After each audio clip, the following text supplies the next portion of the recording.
Yep. England beat India by 227 runs.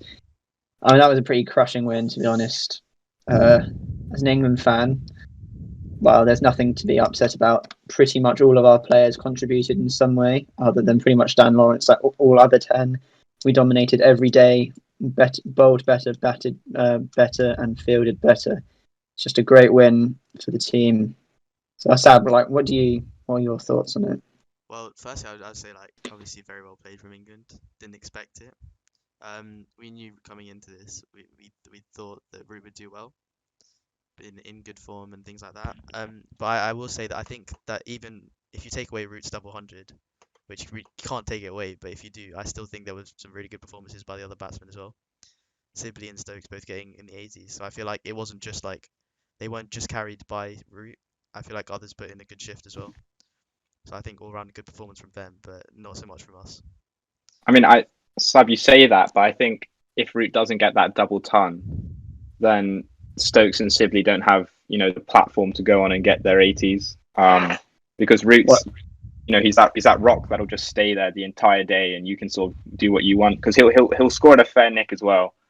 So you don't have to worry about the rate either. And if he goes, then it goes into a bit of a frenzy with players, not knowing how to play, and losing their partners at the other end. So I don't think we should underestimate Root's performance at all. Yeah.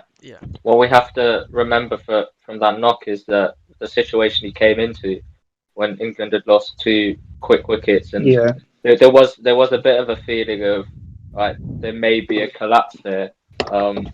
So he just shut that down completely. And just took the game away. So I don't think we can underestimate the quality and the significance of that innings at all. And I don't think he was ever in doubt of hitting a bad shot as well. Like I didn't see him play or miss anything really as well. So very solid. Yeah, it was honestly near faultless. I think Sibley's innings was really underrated as well because I think if he'd gone earlier, I do think there could have been a potential collapse because he's I feel he's like really slept on at the moment. He scored, what was it, 80 this innings? He struggled in the first 3 innings against Sri Lanka, but in that last one he played really well. He's just the rock for our top order. I think even allows Root to score a bit quicker. Stokes later on. I think the thing that even Stokes as well, they all did well is they swept well. And I heard on commentary, I can't remember who said it, but England's batsmen sweep almost double as much as India's batsmen. And Root's most used shot is the sweep, and he's scoring double hundreds, 180s in Sri Lanka and India. And it just sort of baffles me a bit that the Indian batsmen who grow up in these conditions aren't using the sweep, which is, one of the best shots to play in spinning conditions. And it's obviously working because Root's using it to good effect. And I think that might be one of the issues because the ball that's spinning, they're not going back, they're not going forward, so they're just stuck on the crease. And if you find yourself in that position, you should start sweeping, but they just didn't seem to. Yeah. I know, it's like he gave the Indian batsman a masterclass how to bat in India. It was, exactly. I'd say just amazing. Like Pujara doesn't sweep at all, but I don't think he really needs to because he uses his feet really well. So I guess he's a bit kind of exception to what you were saying. He doesn't really get stuck at the crease. His feet are very quick. Right. So he can afford to. He makes up for it in other areas, I guess. Yeah, he played really well until he got unfortunately out, I guess. It's very unfortunate. Well, it's not unfortunate. Well, that was a turning point, I think. Definitely. It was. I'm not sure we win without that because he and Pant were. They were set to really well. Both get hundreds quite easily. Yeah, exactly. It didn't look like we could get Pujara out anyway until he hit it into short leg. I wouldn't even say it's unfortunate. Like if you get out like that, it's like one of the most unlucky dismissals in world cricket. Like if you absolutely smash a pull shot straight into short leg, and it just balloons up into Burns. And speaking of shots, Burns. What was Burns' shot to get out in the first innings? I mean, good lord. And he got up for a Goldie second innings. Like the thing is that he's playing for his career because when Crawley comes back, there'll be like genuine selection issues with him. He made a start. He was like Sibley got a start. He just did that. Like what? Well, I think couldn't believe it. Comes back and Bester comes in. I don't see him playing. Yeah, he's got to get. He's out of it. He needs a good score. He's gone. It was really bad. Like for a batsman who prides themselves on his like mental ability and to just be able to stay in and be gritty, that was quite unacceptable. Like it was Yeah, it was such a poor shot. Yeah. Can't believe it. Yeah. Somebody's really overtaken him, especially since his weakness was playing Oh, against for spin. sure. But now I think he's Yeah. worked on that, and he played the spin really well this test.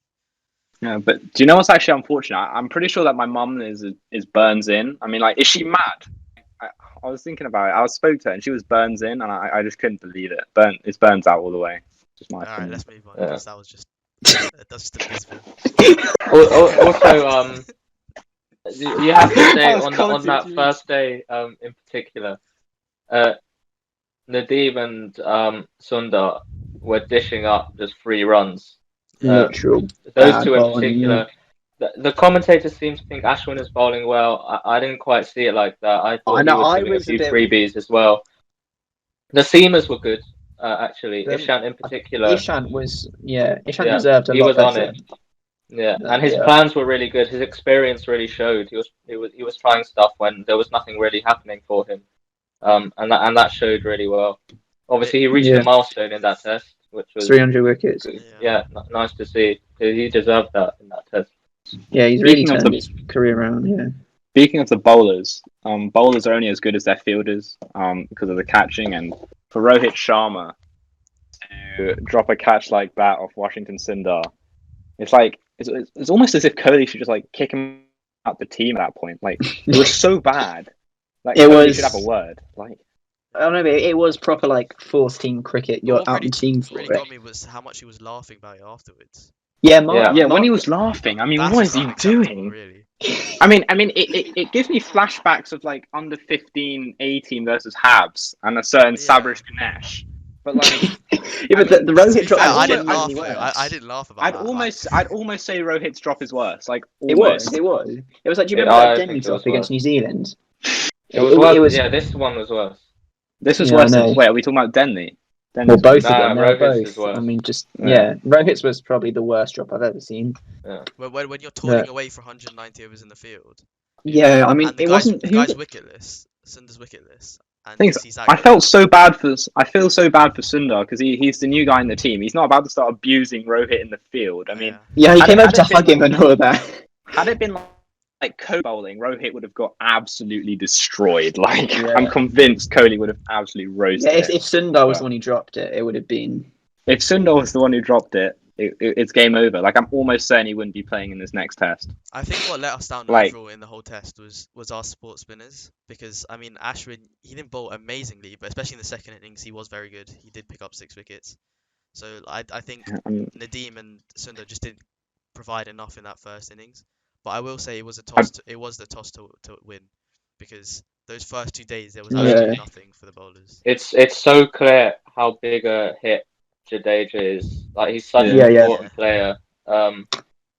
And yeah, he was really missed that test because the support team, his spinners weren't up to the mark at all. I'd have to say, I mean, if you're dropping, I mean, not dropping, but Jadeja's injured and bringing in Shabazz Nadeem, and Nadeem at this point is basically a liability. Like, he definitely does more bad than good. So I don't know why they're not playing harder. Yeah. Just like But get him in the team. But, I mean, I think they were Why just originally play going to play anyone? Axar, but what would you think he would be? Would he have done? Axel would be better. He'd walk in right now because I don't see, like I said, I don't really see Sundar as a test bowler. He batted a lot better than I thought, so I can see him as like a batting all rounder. But in India, you can't get away with him as a second spinner. Yeah, we were saying So- he's going to go through the kind of Smith pathway, come in as a bowler, but then migrate into more. of a Yeah. batsman. There will still be. I just- I don't think he'll go like through the full Smith transition because he's a better bowler than Smith Even was. in a like, white ball, he's a good bowler, I reckon. Yeah, exactly. Yeah, I'm a Yeah. big fan of his white ball stuff, as you know. Dylan, for all the If viewers, Dylan says that Sundar is the best white ball opening bowler in the world. Just He for- is. There aren't for any reference. questions about it. Shall we talk about later in the test match now? Because Yeah, something sure, I want to go. talk about in particular is towards the end of England's second innings. It was the weirdest viewing. Like, both teams were just there, but not trying to do anything at all. It was so strange. Honestly, I don't know. I don't It's know like- what was It's happening like there. imagine you're at school and you're like having like a session in the middle, but there's no target or anything. You're just batting. Like imagine like a Friday after school, and you're just batting. There's no purpose. There's nothing. They just turn up to bowl. You turn up to bat. You go home afterwards. I couldn't believe it. Can't be bothered. Neither of them want to be there, and it's just like a B team training. I've been to many. It's a the B team training. I've been to many of those in my time. Yeah, like you can't. Yeah, I don't know. You can't really like look back on it now and say it was a bad decision. We still won, but it was just it really was still a really bad odd. decision. Well, or was it? I mean, you could. It could have done. But I will say this though: getting more runs allowed us to be a lot more attacking. Right, but even I don't think in the end it it would would have. Inside bowling, you were so sluggish in the field. I don't think it was a bit weird because it would have given you one more over. But I mean, still, like I. Well, don't know what the actual decision to declare late wasn't the issue for me. It was that the batsmen were batting and padding half the balls, and not looking to score at all. So it was just completely irrational. Like there was no reason for them to still be there. I couldn't believe it because when you have Josh Butler, who's like mildly set, and a 380 run lead, I mean, surely he goes into T20 mode. I just don't see any other way he doesn't go into T20 mode. But there he is, solid. Yeah, Best was padding overs. I just want to talk about Jimmy Anderson because, I'm a bit. I don't know. In the past, you've been critics of him overseas, but I just want to say, let me just try and find it. Since 2014, away, he averages 24, which I mean is pretty. I'd like to severely apologise. Yeah, David. Well, since like 2016, Ishan Sharma's averaged 21. Yeah, but that's great stuff. But we're talking about Jimmy Anderson. Yeah, no, because he bowled one of the best overs you'll see. Like Gill was amazing that innings, and he just castled him. Then he got Rahane out basically twice in a row. I don't know if I can say this. Gill is so sexy. Like his batting style, like the way he bats is just oh my god. He is beautiful. It's just so. It's very much low catch for me. Simply Gill. Have you not just seen Markram, mate? Have you not just seen Markram? Yeah, because Markram have you not seen it, England, mate? I don't care. Get him in. Does it matter? Have you not seen the lad? Could be the overseas. Oh, and if we're speaking about overseas record, Dale Steyn. I'm pretty sure he averages 23 overseas, and he's got 92 wickets in like. Dave, just so you know, this is getting cut 14 games. No, it's not. Shut up. What I think is an interesting one is it would make sense now, obviously, to play Anderson in the next test. Like it yeah. He wants. That may mean him missing out on the pink ball test, and I don't know if that would be a. Is it worth it? Okay, well, it would you say that, but like, yeah. I don't see any reason he can't play all three. Like he doesn't get injured. Like he's like 90. But I don't want him playing 3 tests in a row. Like he I'd like him to play all three. If he like injures his knee. Tests in a row, that's him goodbye after this year. Okay, well, if you drop him for this next one, he has to play the last 2, unless you've already like 3-0 up or something. Yeah, he has to play the last 2. Yeah, that's fair. Yeah. I don't know, but that would probably mean that you'd bring in Broad. So if you didn't drop Anderson, Broad, or then you're. They might Archer for this one and bring in Broad. But then your attack's really one-dimensional. You can't be having Broad and Anderson together. But I watched the morning session and Archer barely got into the 140s. Yeah. So that was really weird. Actually, it's one-dimensional, but it's not like Broad could bowl that pace, but no problem. So Archer was bowling Meadows, like proper Meadows. Yeah, the thing is, Archer, like, even when he was bowling 130s, he was still giving Ashwin like genuine issues with his bumpers. Like he just seems quicker than. Okay, but Dylan, hear what you're saying. Ashwin. Yeah, but like Ashwin can actually bat. Like okay, he can, but like he's not top 7. Yeah, well, he's number 8. That's why. But but he can bat. He knows how to. He averages like 30, so you know. No, but he has to play in the pink ball. So if you're gonna rest him, you might as well rest him for the second one. No, I'd rest him. You know, Broad normally gets angry after he's dropped, so yeah. You know, we'll play him. Play Verdi as well. Shut up. I don't think you can change our team really that much. Well, we know the forced changes. Folks comes in for Butler. Yeah, Folks is for Butler. which I still think that's I like a that. good I thing like for that. England. No, So, yeah. I like. I'll tell you though, Butler kept really well this game. Like, well, not Right. really well, but he took he didn't do anything wrong. He had a couple of nice takes. Yeah. So, yeah. Speaking of playing well, do you know who else played bloody well? Oh, Probably this is Markram. Hayden Markram. Alright. Yeah. Oh yeah, just one more thing. Sabarish, would you Yes. make any changes? Would I make any changes? Well, I mean, Yeah, that's I mean, I hope you'd say yeah. That was the Yeah. question. What? Yeah, what would yeah, it be? I'd take out Nadeem. Yeah. I No, shocker, mate. No way. Scandalous. Can't believe it. Can't believe it. take out Nadeem. I'm just thinking, is there any other changes I'd make? I think the top six is fine. Rahane. No, I'll Rahane. keep Rahane because there's no one else to go there. Maybe Lokesh. Mayank. Mayank. Mayank. So who do you want? Kuldeep or Siraj or? Yeah, Kuldeep or Siraj probably. Because now we've got Problem is that though. Sundar as a bat. We bat down to 7-8 with Ashwin at 8. So we don't. It Bat only down gives you one easily proper to 8. spinner. Pardon? It only gives you one real spinner in Ashwin because Well, Sundar's look, just not. if Rohit holds on to his catches, Sundar should take one. So Yeah, but I mean, he'll be Sundar fine. was bad. The game was lost in the first innings. Ashwin didn't bowl great that innings. Sundar went for Yeah, but at there was fours, nothing didn't get a for the wicket. bowlers at all in those first 2 Yeah, but it innings. doesn't matter. Like, You're bowling absolutely in like nothing. India. Like it doesn't. We didn't play like They just didn't there was bowl no well. spin. There was nothing. Yeah, but Nadeem, if you're going as a finger spinner at fours and taking no wickets, like what are you doing? Well, I mean, didn't Leach go for Like you're just near bad. tens for quite Yes, a but while? no, but there's a difference though because Root wasn't like platonking him into the stands. He was just like playing him. Yeah, fairs. Yeah. Obviously, Nadeem needs to be taken out, but it's debatable who for. Yeah. All right. Do you want to move on to the debates, the debate segment? Yes. Sure. All right. So we're starting off with who should be the Indian captain? Should it stay with Kohli or maybe Rahane? So is it Dave? You're going first. No, it's Sab. I think I should. Alright. I have the more scandalous side, so I think Sab should go. No, David, I think Alright. you can go first. All right. Just go, David. David, you go. Okay, I'll just go. So I'm arguing for the side that it should not be Kohli, but instead it should be Rahane.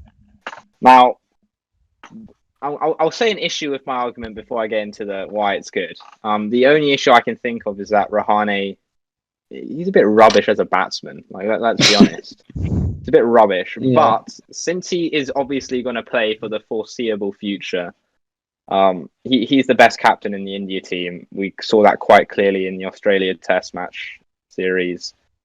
He's never lost a Test while captaining, and I think that's on 6 or 7 occasions now. And there's not even draws. I think they're all wins. I mean, obviously not all wins. I think his first draw was the. Yeah, it looks a bit bad now, but I think only one draw was that one in Australia. Yeah, I mean, he's a class act. He's not, the type of character that Kohli is. Got a much more calm demeanor. But I think he rallies the troops, as you might say, just as well as Kohli, if not better. I also think that he doesn't bring that sort of fear factor Kohli does. I think it's better for the players in the sense that with Kohli, it's like if you do something bad, you're going to get abused. Yeah. But with Rahane, it's more of like a arm around the shoulder, and kind of don't worry about it sort of thing, which I think bodes well. And his batting kind of excels as captain. You saw that with his 100 in the second test, just after Kohli's left. And Kohli, Sab said a few things about Kohli earlier in the podcast, but he's just, I mean, you can't look much further than 36. I mean, getting bowled out for 36, and you're the captain, it doesn't look too great, really. And losing against an England side who are without Bairstow, without Crawley, Broad's not playing, Wood's not even in the squad at the moment, and India as well, they're missing Jadeja, big loss, but to lose by 225 runs, it's shocking. And they didn't even try and win for most of the first innings. They were completely flat, and they were bowling because they had to bowl, not because they were looking to try and get a wicket, just because they had to be there. Yeah. All right. Nice, David. Sab, your thoughts? So, I think we can split into 3 main points. So, obviously, if you look at Kohli, I mean, we've seen his recent form. Yes, he lost for 36 in the first test in Australia. Oh wait, Sam, just before you carry on, my last point is that Kohli's lost 4 on the trot as captain. But yeah, carry So on. okay, regardless of him losing 4 on the trot, I will say he has been the most successful Test captain yet in terms of wins, which is better. He has a lower loss percentage than his 4 predecessors, who arguably also had very good Test teams as well. So in terms of overall, I don't think he has been that bad a captain. He's been successful. Yes, maybe in recent form he hasn't been that good. And he's had some bad results as captain, but I still think he has been a good captain for us. I'd also say, as you pointed out, Rohane hasn't been in the greatest form. And I don't know if he even gets into the team after getting 1 run in that test match. And you can blame the loss on the captain, of course, but then Rohane, as a senior member of the squad, getting 1 run is really on him, and that puts a lot of pressure on everyone around him. So, yes, there's a lot of blame to be put on the captain, but I feel like Rohane is partly to blame as well for his poor performances. Also, I'd say having the captaincy hasn't made Kohli bat any worse. So he has the 5th best test average among all captains at 60, and the most centuries as captains by anyone at 20 as captain. So I think it doesn't affect his batting. Yes, there's been a bit of slump in form, but overall he's been quite successful. And I think we need that kind of presence in the team, that kind of angry presence in the team. It gives us a bit more fight. And I don't see him being in the team but not being captain. I don't think that really works. Yeah. Can I just quick 20-second rebuttal before you move on? I'd say not only with his batting, well, he's more of a home track bully captain, if that makes sense. In away tours, they lost 2-1 to South Africa in 2018. We're not exactly quality side. They lost 4-1 against England in 2018. They lost 1-0 in Australia in 2015. I mean, that's too long ago to really count. They lost against New Zealand recently. In New Zealand, he only wins 40% of the matches away compared to 80% at home. And if you look at that kind of difference, considering you're going to play half your games away, it's really not. It's not where you want to be. Like, if we're honest, India's always going to have a fortress at home, but he has to improve that away record. And Rahane's already got that improved away record. I don't see how that changes much with him being captain. I feel that's more of like our side being home track bullies overall. Yeah, there is something that David said. He's like, you're talking about Kohli's a bit more fiery guy. I don't know if it's me, but like the Indian team just feels like the mafia, Ravi Shastri walks around like the big mafia boss, and then you've got Kohli. He's like, on as well. I don't know. He walks Can around. I just say one thing about Rahane and why I feel actually he should be captain? And the moment for me, which sums it up perfectly, is when in Australia Jadeja ran him out, and he knew Jadeja at that stage. It was an important stage of the game. Jadeja had to keep on batting, keep going for the team, and he didn't get angry at all. He didn't look frustrated. He just gave a quiet word of support to Jadeja and walked off quietly because he knew that was the best thing for the team at that point. And I question whether Kohli would have done that. In fact, I highly doubt Kohli would have done that, to be honest. Yeah, only Markram had done that. He's like, as an RCB fan, his captaincy is very questionable, but I just don't think Rahane should get in the team. Questionable? You've got the wooden spoon 2 out of the last 3 years. Okay, I'll be honest, it's just flat out awful. It's hard to be someone who's like not getting into the team captain. Yeah, that's basically my point. But that was a long-minute debate, so I thought we'd move on. I'm just trying to do it a bit quicker. So we're talking about how much credit does Root deserve for his great record as captain. Yeah, go. Do you want me to start? Yeah, you go. Yeah, you're go. Ian, what are you doing? Okay, so what I'm arguing that the credit he deserves should be limited, and I'd add at this stage there's potential for him to be considered a great captain, but he's not at that stage yet for sure in my eyes. And the main reason for that is I still think he's yet to win a series that his team shouldn't have won. So he's won or drawn all his home series up till now, which is, I guess it's a decent record. But really, if you look at the opposition he's played, he should have been doing that in any case. In fact, you could make a good argument that series he's drawn against Pakistan and Australia, he should have won regardless. So I guess that's the first element. If we look away, he hasn't won a lot. He's lost in New Zealand. He's lost in the West Indies. Yeah, he won in South Africa. I think that's probably his best achievement as captain up to this point. Yeah, we're rubbish. Yeah, well, I think this is probably his biggest performance, this indie game. But... Sure, this is, but I think that really puts things in perspective. How going 1-0 up in a series is perhaps his biggest performance. Yeah, like nothing's. It's significant. I'm not going to say it's not significant. It was really good. He captained really well, but the series is still up for grabs. India sure to come back and fight hard. So in my eyes, I haven't seen anything from him that shows that he can be great.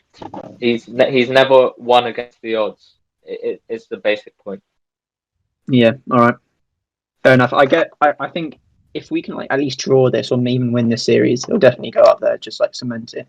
But I was going to say, in our last 6 away tests with him as captain, we won them all, and in his last 11 tests as captain, we haven't lost once. And we're historically not the greatest team away from home, but that's just pretty incredible, to be honest. And I know his batting average has slipped a lot since he was captain, but it's looking like it's starting to come back as he's growing into the leadership role. And it's just, I've been a bit guilty of this, criticizing him for a lot, just over criticizing him. He was overhated for the declaration yesterday. We then went on to win by 200 odd runs.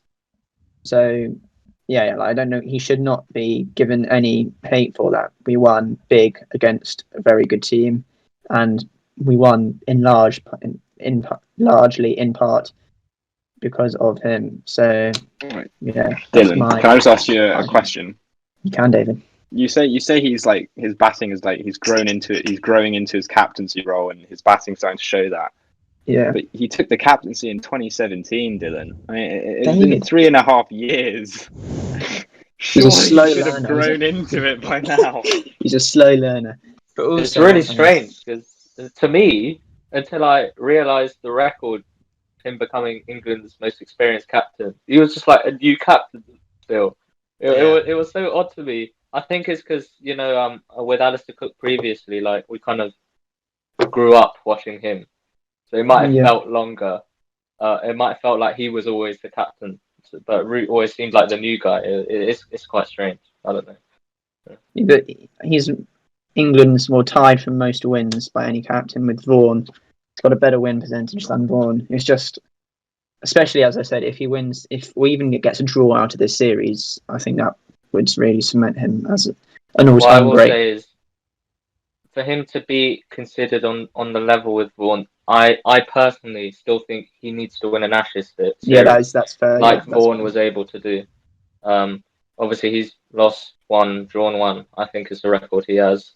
I think he does need to win one. I was just about to say that, but I was thinking there's somebody that you might not know. Do you know who's won a series against Australia? Aidan Markram back in 2018. Oh, my days. Yeah. Right. So that's all I have to say, really. Yeah. We should clickbait. Is Markram better than Root? Is he the best all time? It's like Kyle Myers. Is he the best all time? He is the best of all time. I mean, Kyle Myers literally averages 250 in Test cricket. He makes Don Bradman look a bit terrible. It's not really much of a debate. Bradman who? I mean, yeah, exactly. Anyway, wait, who is this Bradman you guys are talking about? Shut up, David. Honestly. No. I think we're done. I think we're done now.